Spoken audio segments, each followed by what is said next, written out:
Que a igreja possa dizer exatamente como o salmista falou. E aqui é um salmo construído por Salomão,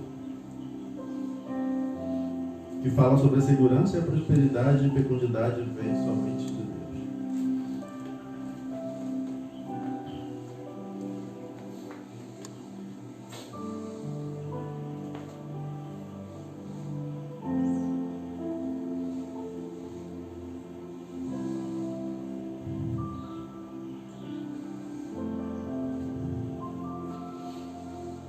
Podemos ir?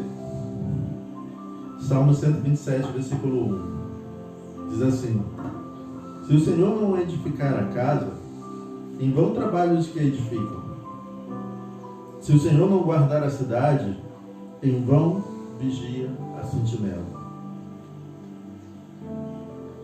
No versículo 2 diz assim: inútil vos será levantar de madrugada, repousar tarde, comer o pão das dores, pois assim dá ele aos seus amados enquanto dorme.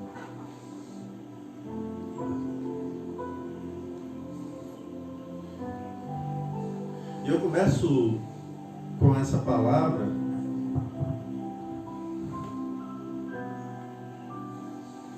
que eu recebi nessa noite, nessa madrugada, que ficou muito provocando o coração.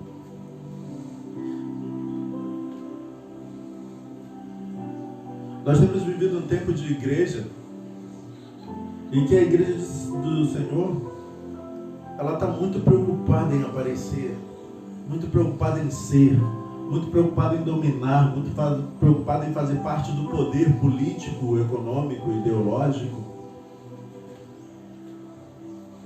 muito preocupada em se edificar, em se construir, em se guardar, em se proteger.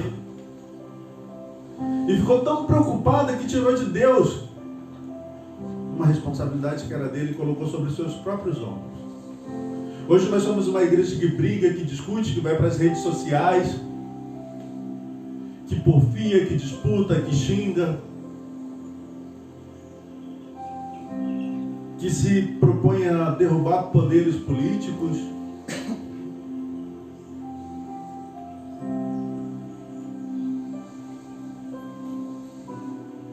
E se esqueceu que a edificação e a vigília que provém de Deus é a mais importante. É uma igreja que tem se cansado, se manchado, se sujado, se colocado à frente para ser a grande juiz, a julgadora, a que se torna dona de uma verdade sua. Isso tem me preocupado bastante o coração.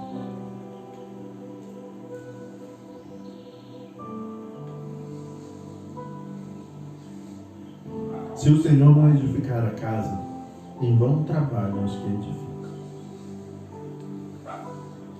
E aí minha fala, já iniciei essa semana dizendo assim: igreja, deixa das mãos do arquiteto a responsabilidade da edificação.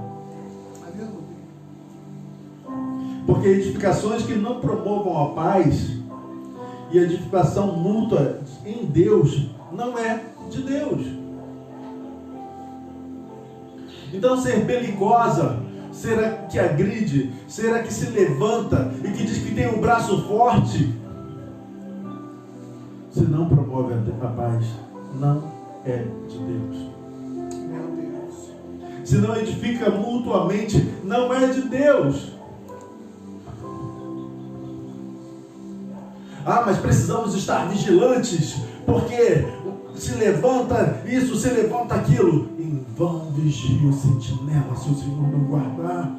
Igreja, atenta para o que o Senhor está dizendo essa manhã.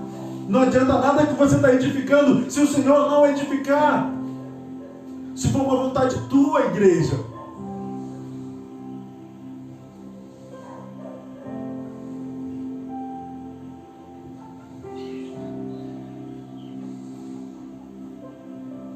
Nós precisamos ser a igreja que promove a edificação mútua, em que todos cresçam. Essa semana eu estava falando com minha esposa, eu comecei a ver um estudo sobre Jesus. Jesus, o filho do carpinteiro. E aí, o teólogo que fez o estudo falou assim, olha, todos dizem que Jesus era filho de José, o carpinteiro. Mas esse nome carpinteiro, na forma que está escrita, ele tem um outro sentido. E aquilo me aguçou a memória. Eu falei, eu quero saber mais sobre isso. E ele falou, olha, José poderia ser tanto carpinteiro como poderia ser empreiteiro, construtor de casas, construtor de empreitadas, ou vendedor de empreitadas, chefe de obras, vamos dizer assim. E aí aquele estudioso foi trazendo sinais do quanto aquilo era verdade. Ele foi falando, olha, Jesus foi para dentro do templo aprender. Só ia quem estava em uma classe muito alta, pelo menos média. Senão não iria, porque sequer entendia o que estava falando lá dentro.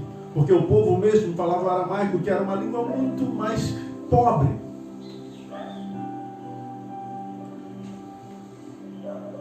Os mais abastados falavam também o hebraico, que era uma língua mais culta, uma língua de quem tinha mais posses, estava melhor localizado na sociedade.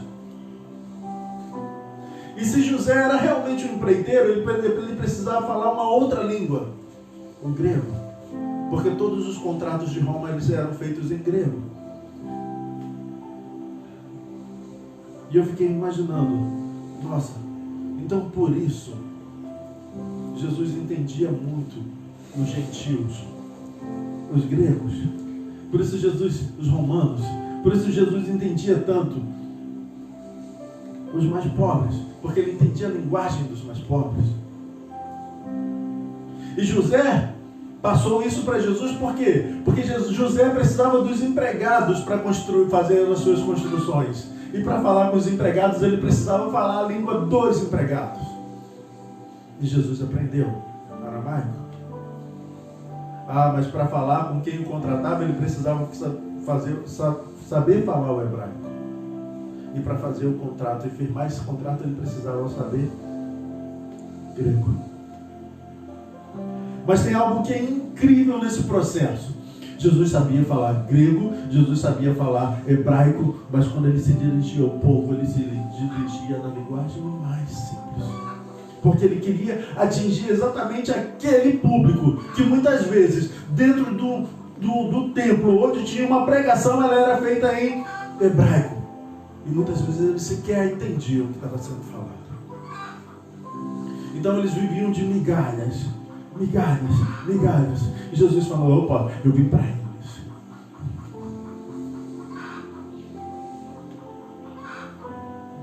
E isso me fez lembrar, e eu já falei aqui algumas vezes, mas me fez lembrar algo lá no início do ministério. Eu era tão preocupado em ser eloquente, usar a melhor das palavras. E quando as pessoas vinham para mim e falavam assim, nossa, pastor João, o senhor pregou tão bem, aquilo inflava meu peito.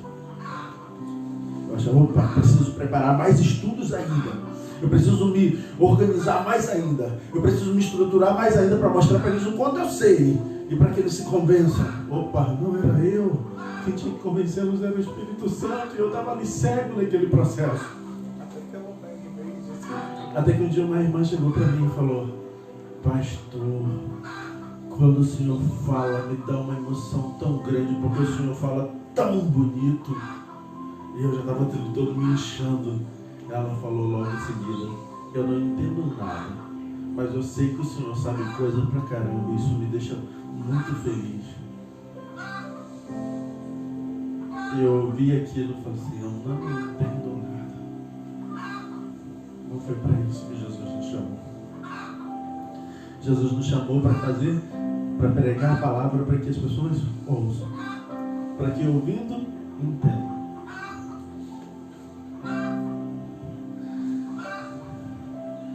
E aí isso me lembra o que está escrito lá em Romanos 14, 19. Qual é a função da igreja? Romanos 14, 19.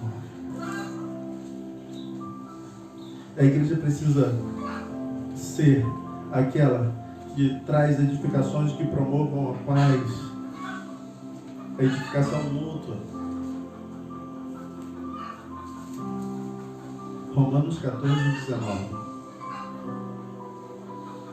Diz assim. Vamos para o 17. Porque o reino de Deus não é comida nem bebida, mas justiça e paz e alegria no Espírito Santo.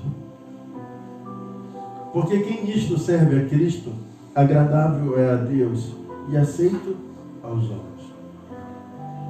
Sigamos, pois, as coisas que servem para a paz e para a edificação de uns para com os outros. A igreja que não serve a paz e a edificação mútua de um para com os outros não está vivenciando a igreja de Deus.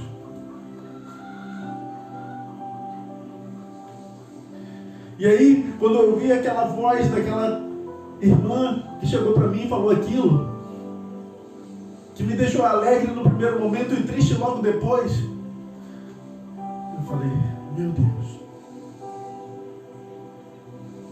que adianta eu falar tão eloquente? E fui para casa e aquilo não saiu da minha cabeça e não sai até hoje, para vocês terem ideia. E naquela noite Deus falou comigo, olha, você é só o canal, deixa que eu te use, não se preocupa, deixa que eu te use. E de lá para cá eu comecei a ser mais leve, porque eu sei que por mim só passa água, mas de onde ela vem de outro lugar. E aí eu descobri que a igreja, nós não podemos buscar agradar a nós mesmos, mas a Deus, aquele que nos enviou, a quem nos salvou, a quem nos tirou do lamaçal e nos tira todos os dias.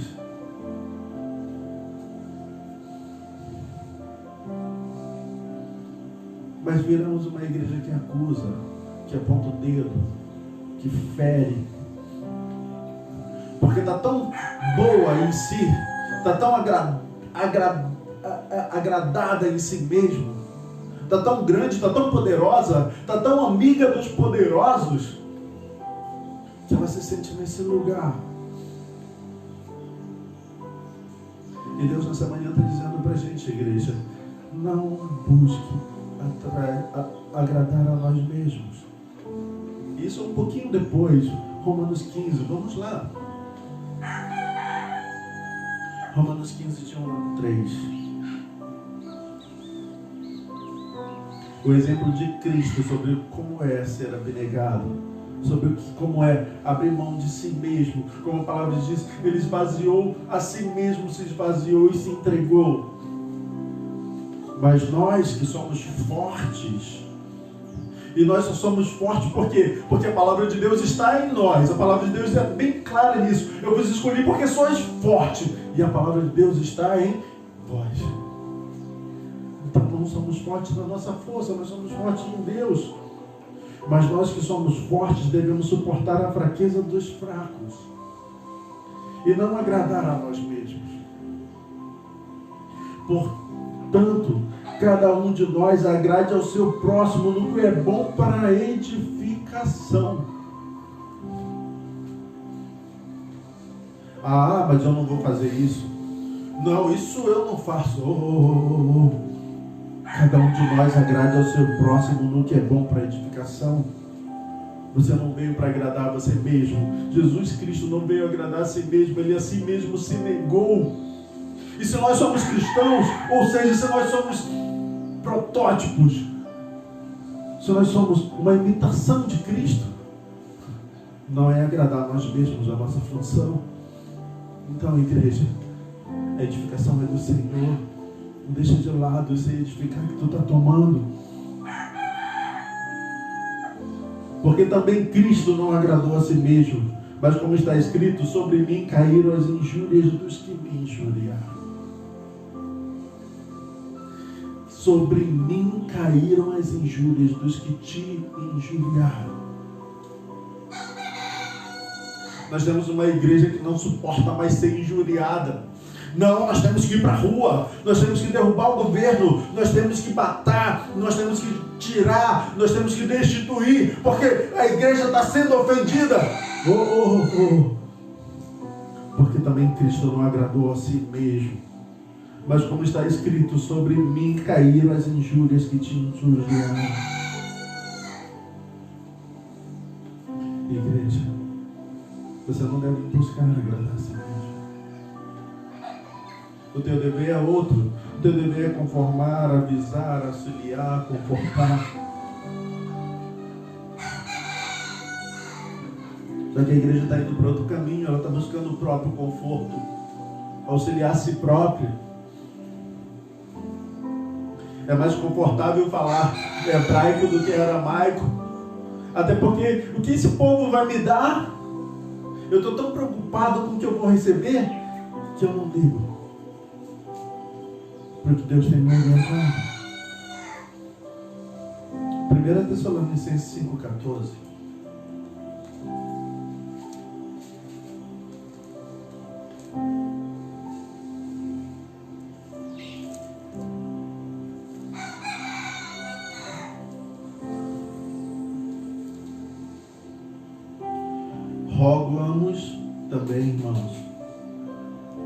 Rogamos também, irmãos, que admoesteis os desordeiros, consolei os poucos de ânimo, sustentei os fracos e sejais pacientes com todos. Vede que ninguém dê a outro mal por mal, mas segui sempre o bem, tanto uns para com os outros como para com todos. Regozijai-vos sempre, orai sem cessar. Em tudo dai graça, porque essa é a vontade de Deus em Cristo Jesus para convosco. Não extingais o Espírito.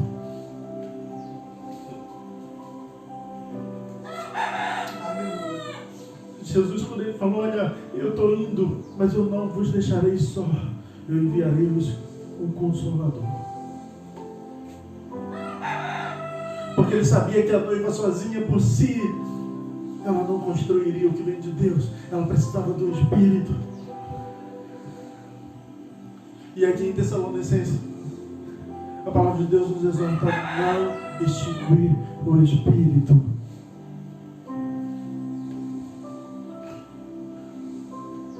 Em tudo dai graças, porque essa é a vontade de Deus em Cristo Jesus para convosco.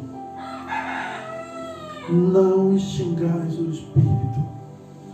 Vamos seguir. Não desprezais as profecias. Examinais tudo. Retende o bem. Abstende-vos de toda aparência do mal. E o mesmo Deus de paz que vos santifique em tudo. E todo o vosso espírito, e alma, e corpo sejam plenamente conservados e irrepreensíveis para a vinda do nosso Senhor Jesus Cristo. Fiel é o que vos chama, o qual também o fará. Irmãos, orai por nós. Saudai a todos os irmãos com ósculos santos. Pelo Senhor vos conjuro que esta epístola seja lida a todos os santos irmãos. E a graça do Senhor Jesus Cristo seja convosco. Amém.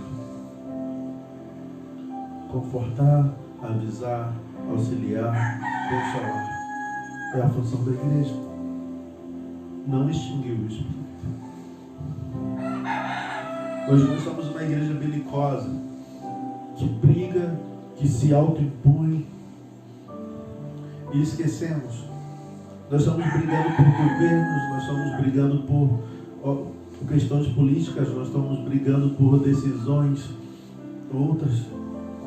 E nos esquecemos do que está escrito em Efésios 6, que a nossa luta vai contra carne e sangue. Aleluia. Mas contra principados e potestades.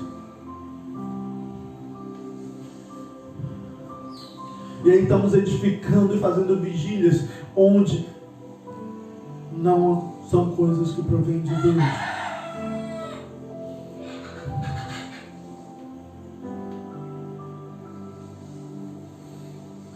Efésios 6, vamos lá. Eu acho interessante a gente dar uma olhada lá.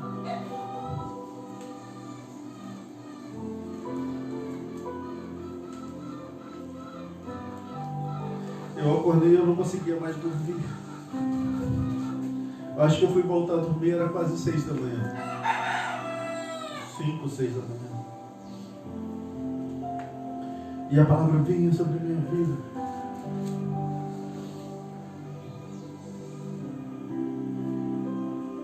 Efésios 6, a partir do versículo 10. Diz assim: a armadura de Deus. Do demais, irmãos meus, fortalecei-vos no Senhor e na força do seu poder. Revesti-vos de toda a armadura de Deus, para que possais estar firmes contra as astutas ciladas do diabo. Porque não temos que lutar contra carne e sangue, mas sim contra os principados e contra as potestades, contra os príncipes das trevas desse século, contra as hostes espirituais da maldade nos lugares celestiais. Portanto, tomai toda a armadura de Deus, para que possais resistir no dia mau, e havendo feito tudo isso, ficai firmes. Estai, pois, firmes, tendo cingido os vossos lombos com a verdade, e vestida a couraça da justiça, e calçados os pés na preparação do evangelho da paz, tomando sobretudo o escudo da fé, com a qual podereis apagar todos os dardos inflamados do maligno. Tomai também o capacete da salvação e a espada do Espírito, que é a palavra de Deus, orando em todo tempo, com toda oração e súplica, e no Espírito, e vigiando nisso com toda a sua perseverança e súplica por todos os santos. Mais uma vez a palavra diz: não anulais o Espírito. Mais uma vez a palavra diz: orai sem cessar, orai em todo o tempo, orai conversar com Deus.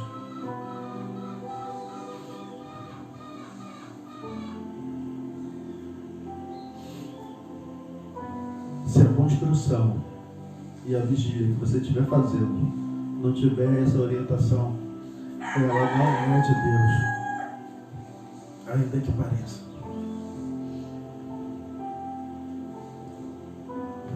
E quando a gente pensa que está invalidando a obra do inimigo, a gente está justificando ela, por não entender o que Deus está falando em nossos corações.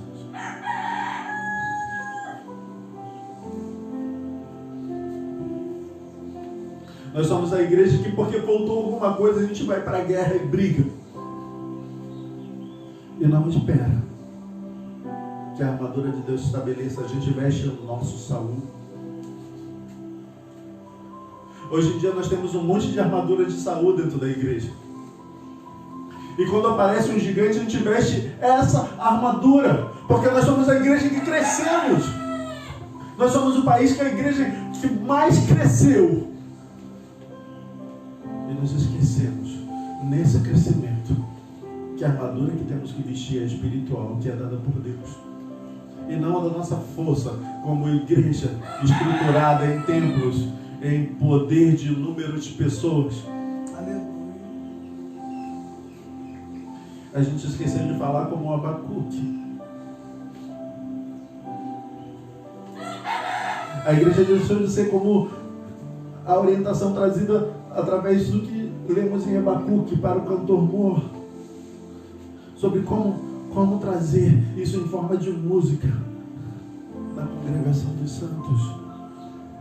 A gente estava cantando aqui e eu falei: nossa, que confirmação antes do culto começar, porque nós estávamos cantando um louvor e ele estava falando exatamente o que tem em Abacuque 17, 19. E aí eu comecei a chorar: Deus, obrigado. Aleluia. Nós precisamos ser a igreja, como está escrito em Abacuque. Portanto, ainda que a figueira não floresça, não haja fruto na vide, o produto da figueira minta, da oliveira minta, e os campos não produzam mantimento, as ovelhas da malhada sejam arrebatadas, e nos currais não haja vacas. Todavia eu me alegrarei no Senhor e exultarei no Deus da minha salvação. Jeová é o Senhor, minha força, e fará os meus pés como os das servas, e me fará andar sobre as minhas alturas. Nós precisamos voltar a ser essa igreja. Olha, tudo está acontecendo de errado, tudo está acontecendo de diferente, mas eu sei qual é a armadura que eu tenho vestido. Meu Deus. Mas a figueira não floresceu, mas a vide não deu fruto, a oliveira mentiu, não teremos azeite, os campos não produziram o mantimento necessário para que nos alimentássemos, as ovelhas foram todas levadas, não tem mais vacas no curral. Eu me alegrarei no Senhor. Aleluia! Glória a Deus! Eu me alegrarei no Senhor. Como minha esposa cantou no início, olha, Miriam cantou quando chegou lá do outro lado. Opa, eu estou de frente para o mar, eu preciso cantar agora, quando esse mar está fechado, porque eu sei quem é o meu Deus. Aleluia! A igreja se acostumou a cantar do outro lado. E aí, de vitória em vitória, ela deixou de entender que neste mundo passaríamos aflições, e quando vem qualquer ameaça de aflição, ela se arvora como edificadora e como vigilante. E se o Senhor não estiver nesse processo, em vão edifica essa igreja, e em vão vigia esse sentinela.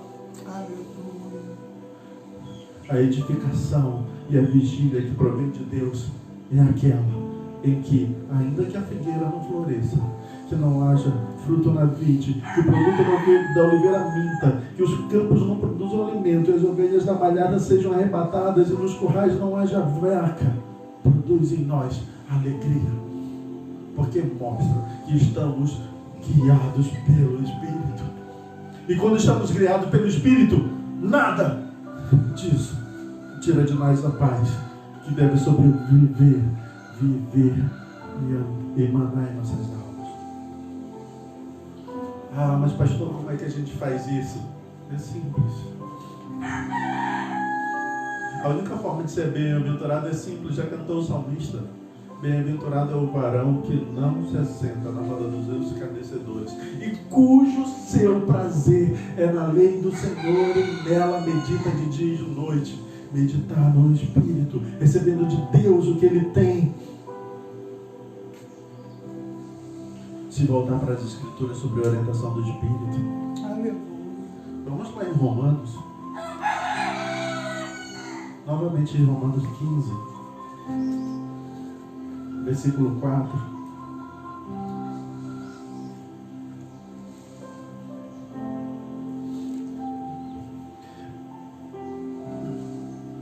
Pois tudo que foi escrito no passado foi escrito para nos ensinar, de forma que, por meio da perseverança e do bom ânimo procedentes das Escrituras, mantenhamos a nossa esperança.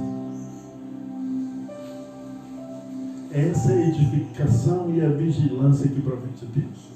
A esperança que, sustentada na palavra, porque é a palavra que gera em nós fé, é a palavra que gera em nós vida, é a palavra que gera em nós a esperança, é a palavra que gera em nós comunhão. Aleluia. Judas vem confirmando isso. Judas 20, 21.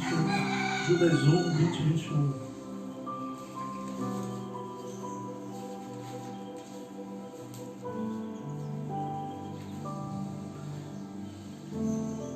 Diz assim: edifiquem-se, pois, amados, na santíssima fé que vocês têm, orando no Espírito, Mantenham-se no amor de Deus enquanto esperam a misericórdia do Senhor Jesus Cristo, para que Ele venha e os leve para a vida eterna.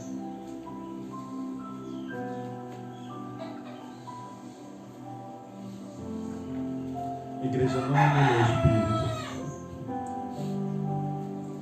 Não anula João 3,16, o amor de Deus.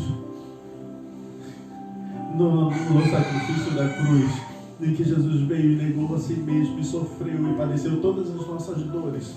E levou sobre si as nossas culpas e se entregou naquele madeiro e derramou o seu sangue. Aleluia. Não tem em tuas mãos as tuas próprias forças, igreja, mas se volta para Deus.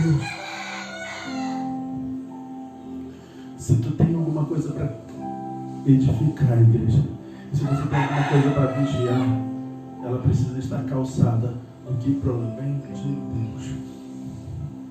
Amém? Senhor, nessa manhã eu te agradeço, Senhor, porque de mim mesmo nada tem que seja de bom, mas te agradeço porque o teu amor vem e constrange, o teu amor vem e perpassa. Então nos ensina, Senhor, a ser uma igreja que se cala para que tua voz seja manifesta. Nos ensina, Senhor, a ser uma igreja que edifica sobre as edificações da tua palavra. Nos ensina, Senhor, a ser uma igreja que vigia, orando sem cessar no Espírito. Nos ensina, Senhor, a não anular o sacrifício da cruz. Nos ensina, Senhor, a não anular a maior das dádivas, que é a tua graça. Porque pela tua graça que somos salvos, mediante a fé. E tudo isso não veio nada de nós, mas de ti, segundo está escrito na tua palavra, e assim nós cremos, Pai. E nós te agradecemos por tamanho amor em nome do Senhor Jesus.